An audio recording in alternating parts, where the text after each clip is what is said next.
Hi విను. Cyclone మనకి Bru అవుతుంది సీలో. సో మన హిట్ చేస్తుంది. మన కాకినాడ పట్టణంలో సైక్లోన్ ఇంటెన్సిటీ పెద్దగా ఉంటుందని చెప్పి రిపోర్ట్స్ వస్తున్నాయి.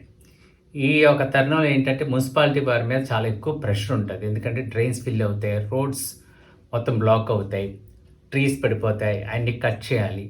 సిబ్బంది మీద చాలా ఎక్కువ ప్రెషర్ ఉంటుంది.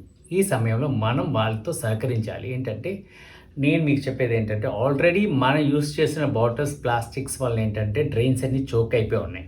దీనివల్ల వాటర్ ఓవర్ఫ్లో అవి అర్బన్ ఫ్లడ్డింగ్ జరిగే ఛాన్సెస్ చాలా ఎక్కువ ఉంటాయి. సో ఆల్రెడీ మనం చేసిన డ్యామేజ్ ఉంది, ఇక కొత్త డ్యామేజ్ చేయొద్దని చెప్తున్నాను. వాళ్ళు 2-3 రోజులు రాకపోయినా వేస్ట్ కలెక్షన్ కోసం మీరు దయచేసి ఆ వేస్ట్ని డ్రైన్స్లో కానీ, రోడ్డు మీద కానీ, ఖాళీ స్థలాల్లో కానీ, లేకపోతే రోడ్డు మీద పెద్ద పెద్ద డంప్ బిన్స్ వేసి దాన్ని ఫిల్ చేసేయకండి. ప్లీజ్ మీ దగ్గర సేఫ్గా పెట్టుకోండి. ఎందుకంటే అంతా క్లియర్ అయిన తర్వాత ఈ వర్కర్స్ మన ఇంటికి వచ్చి వేస్ట్ కలెక్ట్ చేస్తారు తప్పకుండా.